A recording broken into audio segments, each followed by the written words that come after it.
Mga kaibigan, ngayong araw ay pag-uusapan natin ang 4 na prutas na maaaring sumira sa inyong memory at 4 na prutas naman na tunay na nakakaprotekta ng inyong utak laban sa demensya. At sasabihin ko sa inyo ito bilang doktor, may isang prutas na talagang kailangan ninyong iwasan kasi kapag kinakain ito regularly, lalo na pagkatapos ng certain age, pabilis ito ng pagkasira ng inyong cognitive function. Walang sakit na maririnig ninyo, walang malinaw na warning signs. Hindi kayo makakaramdam ng masama ngayon. Nagsisimula lang sa maliliit na kalimutan, hirap sa pag-concentrate, mga pangalan na nakakalimutan. Habang marami ang nag-iisip na normal lang ito sa pagtanda, ang prutas na ito ay patuloy na sumisira sa inyong utak ng tahimik. Ang pinakamasakit pa dito, hindi ito rare o exotic na prutas. Nasa juice ito, nasa breakfast, at nasa healthy habits ng millions of people. Stay tuned kasi sa video na ito, makikita ninyo ang 4 na prutas na sumisira sa memory at ang 4 na prutas na tumutulong protektahan ang utak at panatilihin ang clear mind, lalo na pagkatapos ng 50 years old. Para sa mga hindi pa ako nakakakilala, ako si Elena Santos. Maraming taon na akong tumutulong sa mga kalalakihan at kababaihan na mas mature na sa isa sa pinaka-importanting challenges ng buhay. Protektahan ang memory, ang mental clarity at ang independence. At kung may isang bagay na natutunan ko sa clinical experience, ito yun. Ang tamang prutas ay pwedeng gumana parang gamot, pero ang maling prutas ay maaaring magpabilis ng deterioration ng utak. Ang dahilan, ang utak na tumatanda ay hindi na gumagana katulad ng 30 years old. Habang tumatagal ang buhay, nagbabago ang paraan ng pag-process ng katawan sa sugar. Ang inflammation ay mas madaling mag-activate at dahil dito, ang maliliit na pagkakamali na inuulit araw-araw ay nagiging malaking consequences sa huli. Sa video na ito, ating susuriin ang 8 prutas, 4 na dapat ninyong isama sa daily routine ninyo ng maingat at 4 na dapat ninyong limitahan o iwasan, lalo na pagkatapos ng 60 years old. Bago tayo magpatuloy, I invite you to subscribe at i-activate ang bell. Ang channel na ito ay ginawa para sa mga taong tulad ninyo na gustong alagaan ang kanilang isip ngayon para hindi mawala ang bukas. At ngayon, sabihin ninyo sa comments, isulat ang 1 kung nag-connect sa inyo ang mensaheng ito. Kung hindi, isulat ang 0 at sabihin sa akin kung anong topic ang gusto ninyong pag-usapan sa next videos. Okay, simulan na natin ang 4 na prutas na tunay na nakakaprotekta sa inyong utak pagkatapos ng 60. Una, blueberries, ang natural na shield ng neurons. Sasabihin ko sa inyo ng diretso kasi importante ito. Kapag pagkatapos ng 60, napapansin ninyo na ang isip ninyo ay hindi na tumutugon katulad ng dati, hirap kayong pagsamahin ang mga ideya, nakakalimutan ninyo ang mga pangalan, o pumapasok kayo sa kwarto at nakakalimutan ninyo kung bakit kayo pumunta doon. Karamihan sa oras, hindi ito dahil sa lack of effort o attention. Totoo lang, pure biology ito. At ito ang key na halos walang nag-explain. Sa edad na ito, ang pinakamalalaking enemy ng utak ay hindi ang pagdaan ng panahon mismo, kundi ang isang bagay na mas tahimik, constant, at nakakasama. Ang oxidative stress. Ang memory ay hindi nawawala bigla, hindi ito nagsara from one day to another, unti-unti itong na-erode. Araw-araw, ang utak ninyo ay nag-produce ng free radicals bilang normal part ng functioning dito. Ang problema ay lumalabas pagkatapos ng 60 kasi ang defenses ay hindi na pareho. Bumababa ang antioxidant reserve, bumababa ang capacity ng cell repair, at dahil dito, ang neurons ay mas exposed. Ang result, mas maraming inflammation, mas masamang communication sa pagitan ng neurons, at yung nakaka-frustrate na feeling na parang nakafog ang isip na nagdudulot ng doubt sa sarili. At exactly dito nagiging fundamental ang blueberries. At hindi ito fad o marketing promise. Ang blueberries ay literal na biological package na designed para sa utak na tumatanda kasi ito ay especially rich sa anthocyanins. Ang substances na ito ay gumagana sa 3 key fronts. Una, pinoprotektahan nila ang neurons mula sa oxidative damage. Gumagana ito parang microscopic shield na pumipigil sa silent na wear and tear na sa mahabang panahon ay nagiging kalimutan, mental slowness, at mas mataas na risk ng cognitive deterioration. Pangalawa, binabawasan nila ang brain inflammation at ito ay critical kasi ang chronic inflammation ay hindi lang nadudulot ng fatigue, ito ay gumagambala sa communication ng neurons. Ang utak ay gumagana through electrical and chemical impulses, at kapag may inflammation, ang signal na iyon ay nagiging awkward, parang radio na puno ng interference. Dito nang gagaling ang confusion, ang mental lapses, at ang difficulty na mag-concentrate.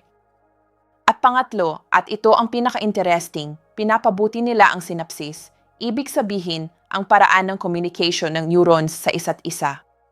Ang blueberries ay hindi lang nag-protect, nag-optimize din parang lubrication ng neural network. Kapag mas okay ang functioning ng network na iyon, napapansin niyo ito sa araw-araw.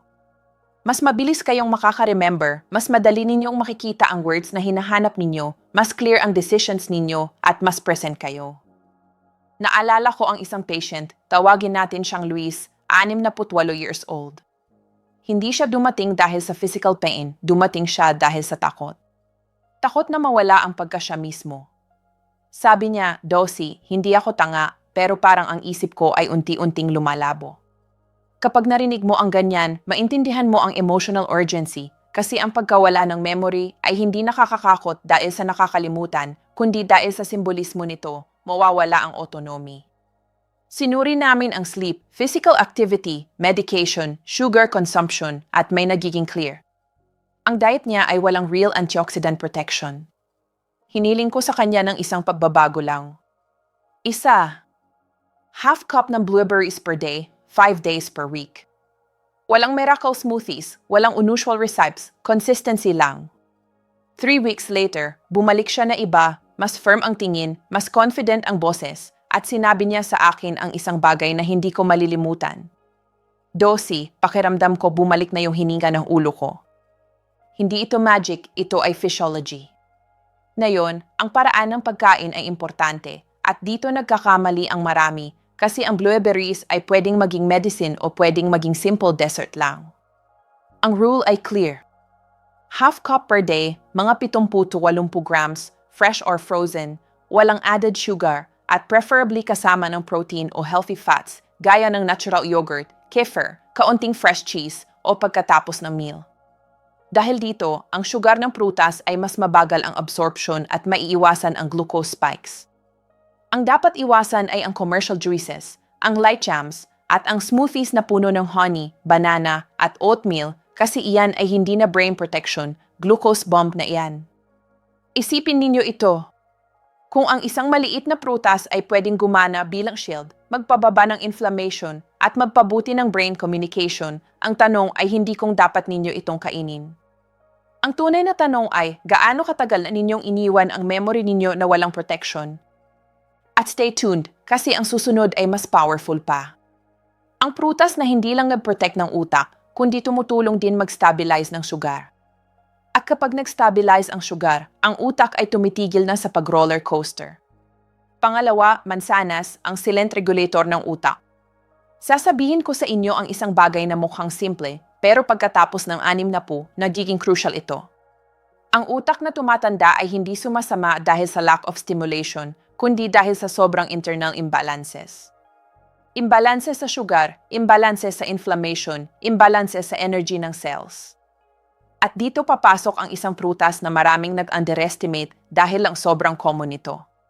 Ang mansanas ay hindi exotic, hindi eye-catching, hindi nangako ng miracles, pero gumagana ito exactly kung saan kailangan ng mature na utak, sa balance. Pagkatapos ng 60, ang katawan ay hindi na nag-process ng glucose katulad ng dati. Ang dating nagbibigay lang ng energy sa 40 years old, ngayon ay maaaring magdulot ng mental slowness, irritability na walang clear reason, small forgetfulness, at yung uncomfortable na feeling na present kayo pero hindi totally. At hindi ito nangyayari gives chance. Bawat biglang pagtaas ng sugar ay sumisira sa pinakamaliit na blood vessels, kasama na ang nasa utak, at bawat pagbagsak pagkatapos ay nag-iiwan sa neurons na walang fuel na kailangan nila. Ang result ay hindi damaged na utak, kundi poorly regulated na utak. Kaya ang isip ay parang unstable. Dito ang mansanas ay gumagawa ng difference. Ang mansanas ay may rare combination. Soluble fiber na nasa form ng pectin, polyphenols na may neuroprotective effect, lalo na ang quercetin at moderate glycemic load. Ibig sabihin, hindi ito pumasok sa katawan parang sugar rush, kundi parang slow and steady supply. Ang pectin ay gumagawa ng gel sa intestine na nagdelay sa absorption ng glucose, binabawasan ang spikes, ang inflammation at ang brain stress. At ito ang importante. Kapag nag-stabilize ang sugar, ang inflammation ay bumababa almost automatically. Ang quercetin naman, isa sa pinaka-studied na antioxidants related sa brain health. Pinoprotektahan nito ang mitochondria ng neurons, binabawasan ang chronic low-grade inflammation at dinaragdagan ang resistance ng utak sa aging. Damaged mitochondria ay ibig sabihin slow thinking. Protected mitochondria, sustain clarity. Kaya maraming tao ang feeling tired ng pag-isip. Hindi ito katamaran, lack of cellular energy ito. Ang mansanas ay hindi nag-stimulate ng utak, sinusuportahan nito ito. Naalala ko si Carmen, 70 years old. Wala siyang Alzheimer o dementia, pero nabubuhay siya sa constant mental instability. Isang araw clear, next day cloudy. Pagka-review ng routine niya, lahat ay nag-fit. Juice sa breakfast, very sweet fruits sa empty stomach, energy spikes na sinusundan ng crashes. Nag-propose ako ng minimal change, alisin ang juice at kumain ng whole apple with skin sa mid-morning o after lunch. 2 weeks later, sinabi niya sa akin ang isang bagay na sumasaklaw sa lahat. Dosi, pakiramdam ko hindi na umaangat at bumababa ang isip ko. That is regulation. Ang tamang paraan ng pagkain ay K. Laging whole, never sa juice, with skin, preferably green or deep red 1 per day is enough, at better after meal o kasama ng protein. Bakit hindi sa empty stomach? Kasi kahit balanced na prutas ay maaaring mag-cause ng spike kung kinakain ng nag-iisa. Ang mansanas ay hindi nag-produce ng euphoria. Ginagawa nito ang mas valuable pagkatapos ng 60. Pinapanatili nito ang stability at ang stability ay foundation ng memory, attention at autonomy. Ngayon, mag-reflect tayo. Kung ang simpleng prutas na ito ay makakatulong para ang isip ninyo ay tumigil sa pag-up and down, ano kaya ang mangyayari kapag nag-incorporate kayo ng prutas na bukod sa pag-regulate ay nag-protect din ng blood vessels na nag-sustain ng memory ninyo? Diyan papasok ang susunod at ito ay mas powerful pa kaysa sa inaakalang. Pangatlo, pomegranate, ang protector ng long-term memory. May isang bagay na halos walang nakakaintindi tungkol sa memory loss pagkatapos ng 60 at ang error na ito ay totally binabago ang paraan ng prevention. Maraming beses, ang problema ay hindi nagsisimula sa neurons. Nagsisimula ito earlier sa blood vessels na nag-sustain sa kanila. At ang detail nga ito ay decisive kasi pwede kayong magkaroon ng neurons na in good condition, active at may potential. Pero kung hindi nila natatanggap ang enough oxygen, proper nutrients, at clean circulation, ang memory ay hihina pa rin. Dito nagiging iba ang pomegranate at hindi na siya simpleng prutas, nagiging tool na siya para sa vascular and brain protection sa long term. Ang tunay na enemy dito ay ang silent cerebral vascular damage. Habang tumatagal ang mga taon, ang blood vessels ay nagiging mas rigid, mas inflamed, at mas prone sa small microscopic obstructions. Hindi tayo nag-uusap ng obvious na heart attack o dramatic event. Nag-uusap tayo ng invisible daily microdamages na unti-unting ninakaw ang mental clarity. Ang process na ito ay directly associated sa frequent forgetfulness, mental slowness, confusion episodes, at sa kilala bilang vascular cognitive impairment. In fact, at ito ay key, maraming cases ng Alzheimer ay nagsisimula bilang circulation problem bago pa ito naging obvious na memory problem. At dito ang pomegranate ay gumagawa ng difference. Ang pomegranate ay uniki kasi ito ay especially rich sa punicalagins at ellagic acid, compounds na directly umaakto sa endothelium vascular, ang inner layer ng blood vessels. Ang effect, less systemic inflammation, less cerebral oxidative stress, at mas flexible at functional na vessels habang tumatagal ang panahon. Kapag mas relaxed at mas okay ang function ng vessels, mas maraming oxygen ang natransport. At mas maraming oxygen ay nangangahulugan ng one very specific thing, better memory. Hindi ito alternative theory, basic physiology ito. Ang long-term memory ay hindi lang tungkol sa pag-save ng information, kundi sa proper consolidation nito. At ang consolidation na iyan ay nangyayari sa areas ng utak na extremely sensitive sa blood flow, gaya ng hippocampus. Kapag deficient ang circulation, ang memories ay poorly formed, naguguluhan o nawawala ng madali. Ang pomegranate ay exactly nag-protect sa process na ito. Hindi ito nag-aalok ng immediate effect o momentary high. Nag-aalok ito ng mas valuable pa, cumulative protection with regular use. Naalala ko ang case ni Antonio, 74 years old, dating smoker, may hypertension, mentally active, pero may clear na takot. Dosi, pakiramdam ko tumatagos ang mga memories ko. Wala siyang dementia, may vascular history. Sa case niya, hindi namin kailangan ng intense cognitive trainings, kundi alagaan ang cerebral circulation. Nag-propose ako na mag-incorporate ng pomegranate regularly, kasama ang gentle and realistic adjustments. 2 months later, sinabi niya sa akin ang isang bagay na sumasaklaw sa lahat. Hindi ako mas maraming naaalala, pero hindi na tumatago sa akin. That is protected long-term memory. Isa pang key point ay ang chronic low-grade inflammation, isa sa major accelerators ng brain aging. Ang pomegranate ay tumutulong bawasan ang inflammatory markers gaya ng C-reactive protein at various pro-inflammatory cytokines. Less inflammation ay nangangahulugan ng less accumulated neuronal damage. Sobrang importante lalo kung may hypertension kayo, elevated cholesterol, metabolic syndrome o family history ng dementia. Ngayon, ang paraan ng pagkain ay importante. Ang ideal ay half fresh pomegranate o small glass ng natural juice, 100 to 150 ml.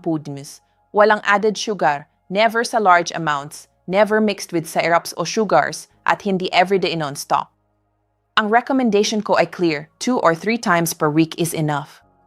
Dito hinahanap natin ang sustained protection, hindi glucose overload. Isang detail na halos walang nasasabi ay ang pomegranate ay nagpapabuti din ng gut microbiota. At remember this, ang intestine at brain ay deeply connected. Less inflamed na microbiota ay nag-send ng less inflammatory signal sa brain. Lahat ay connected. Isipin ninyo ito. Kung ang pag-protect ng long-term memory ninyo ay hindi lang tungkol sa pag-remember ng more, kundi sa pag-maintain ng clear pathways na nag-sustain ang brain ninyo, ang pomegranate ay tumitigil na maging prutas lang. Nagiging strategy na ito. At ang susunod ay equally importante kasi walang silbi ang pag-protect during the day kung gabi-gabi ay hindi kayo pinapayagan ng utak ninyo na mag-clean at mag-repair. Pang-apat, kiwi, ang regulator ng sleep at brain cleansing. May fundamental aspect na maraming tao ang hindi napapansin kapag nag-uusap tungkol sa memory pagkatapos ng 60. Wala nang silbi ang pagkain ng mabuti during the day kung sa gabi ang utak ninyo ay hindi makapaggawa ng most important work nito, mag-clean at mag-repair. Ang cognitive deterioration ay hindi umuusad lang dahil sa ginagawa ninyo habang gising kayo. Umuusad din ito dahil sa lahat ng hindi nagagawa ng utak ninyo kapag hindi kayo makatulog ng maayos. At may uncomfortable pero necessary na truth dito. Ang lack of deep sleep ay maaaring gayahin ang symptoms ng dementia. Confusion, mental slowness, frequent forgetfulness, difficulty concentrating, irritability. Hindi lagi ito Alzheimer. Maraming beses, ito ay exhausted brain na hindi pa nakaranas ng opportunity na mag-restart. Pagkatapos ng 60, ang sleep ay naturally nagbabago. Less melatonin production, mas mahirap matulog, mas maraming nighttime awakenings, at nagigising kayo na pagod kahit maraming oras sa bed. Ang fragmented sleep na iyan ay may direct impact sa memory at mental clarity. During deep sleep, nag-activate ang sistema na hindi gaanong kilala pero essential, ang glymphatic system. Ang mechanism na ito ay gumagana parang internal cleaning ng brain, nag-eliminate ng metabolic waste, toxins, at harmful proteins, kasama na ang beta-amyloid, isa sa most associated sa Alzheimer.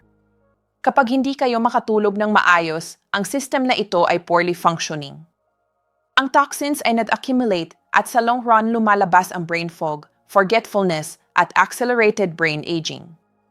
Dito ang kiwi ay nagiging silent pero very effective ally. Ang kiwi ay hindi nag-sedate, hindi pinipilit ang sleep, gumagawa ito ng mas intelligent. Tumutulong ito mag-restore ng natural mechanisms ng rest contains natural serotonin, key neurotransmitter para sa mood na sa gabi ay nagiging melatonin. With age, ang process na ito ay nagiging less efficient at ang kiwi ay nag-reinforce nito ng gentle at physiological. Bukod dito, nag-provide ito ng vitamin E at antioxidants na nagpapababa ng oxidative stress ng nervous system.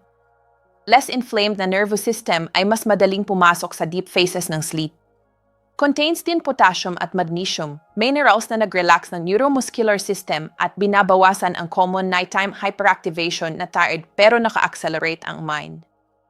Naalala ko si Elena, 71 years old na patient na dumating sa consultation dahil sa insomnia.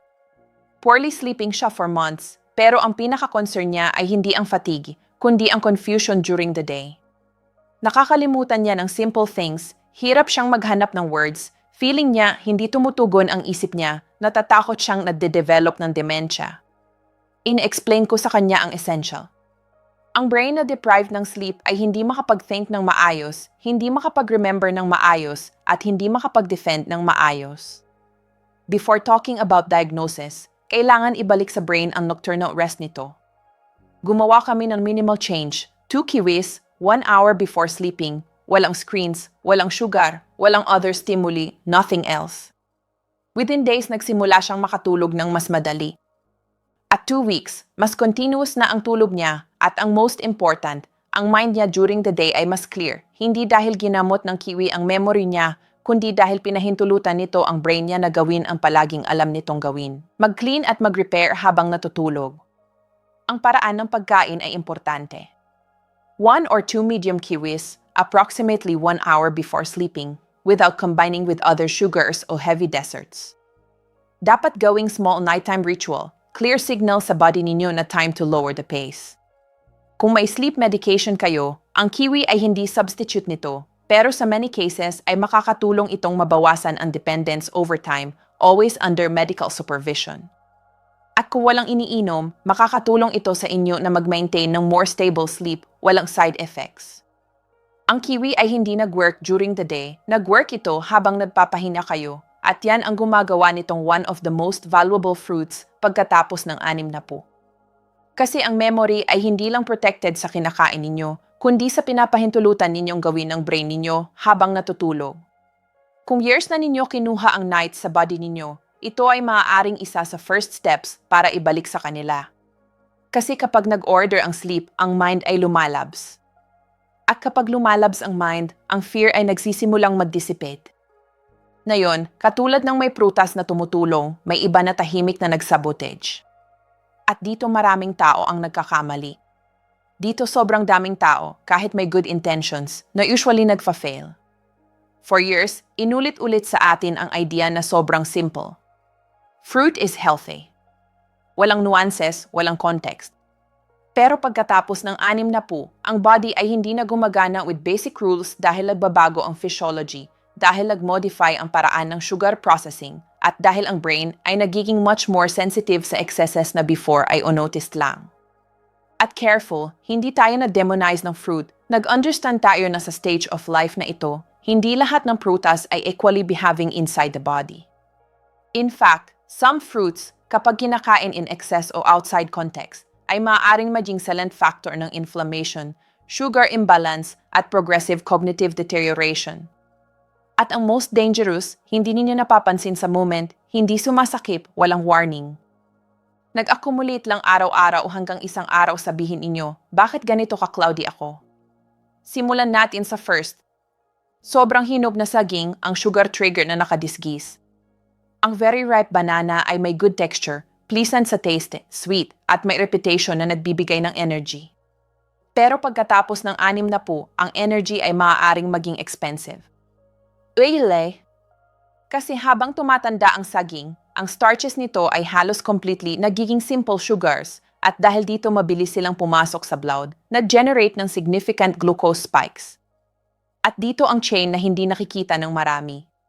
Bawat sugar spike ay nag-activate ng inflammatory response at bawat inflammatory response ay directly nag-impact sa blood vessels ng brain. Kung repeatedly nangyayari ito, ang damage ay tumitigil na maging theory at nagiging cumulative. Kaya maraming older people ang kumakain ng banana every day, believing it's light, pero in reality, nilalagay nila ang brain nila sa constant metabolic roller coaster. At hindi ibig sabihin na prohibited ang banana, ibig sabihin hindi dapat daily o empty stomach o to right. Pagkatapos ng 60, from habitual fruit, nagiging occasional option na ito. At kapag kinakain, dapat kasama ng protein o fat para ma-cushion ang impact. Pangalawa, grapes small, sweet, at easy to overdo.